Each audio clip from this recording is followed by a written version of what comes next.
প্রাথমিকভাবে আমরা স্পটে এসে যেটা দেখছি, মূলত আমাদের সহকারী পরিচালক বিআরটিও আছে এখানে।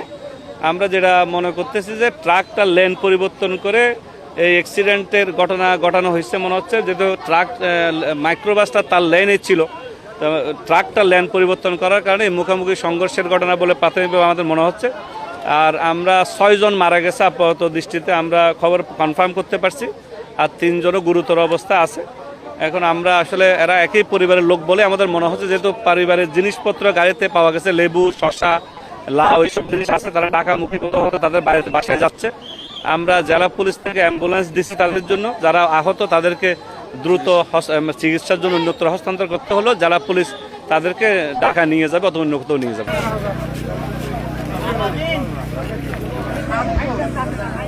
বনপাড়ার দিক থেকে ঢাকামুখী একটা মাইক্রোবাস, যাতে বেশ কয়েকজন যাত্রী ছিল, মহিলা সংখ্যায় বেশি। আর ওই ঢাকার দিক থেকে একটা ট্রাক আসতেছিল, এখানে 10টার দিকের ঘটনা। এরকম মুখোমুখি বলতে মাইক্রোবাসটা তার লেনেই ছিল, ট্রাকটা ওই তার লেন থেকে এই পাশে আসি মারি দিলে মাইক্রোবাসের যাত্রীরা জায়গায় 5 জন মারা যায়, তার মধ্যে 4 জনের নারী, 1 জন পুরুষ। এখন আরও 2 জন আহত আছে বলে আমরা জানি। তাৎক্ষণিকভাবে লোকজন উদ্ধার করে ওদেরকে পাঠাইছে।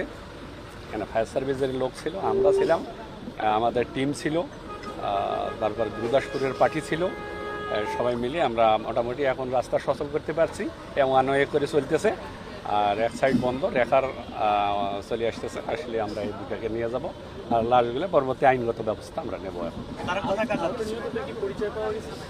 লাশের পরিচয় আমরা এখনো মেলাতে পারিনি, এখনো পাওয়া যায়নি।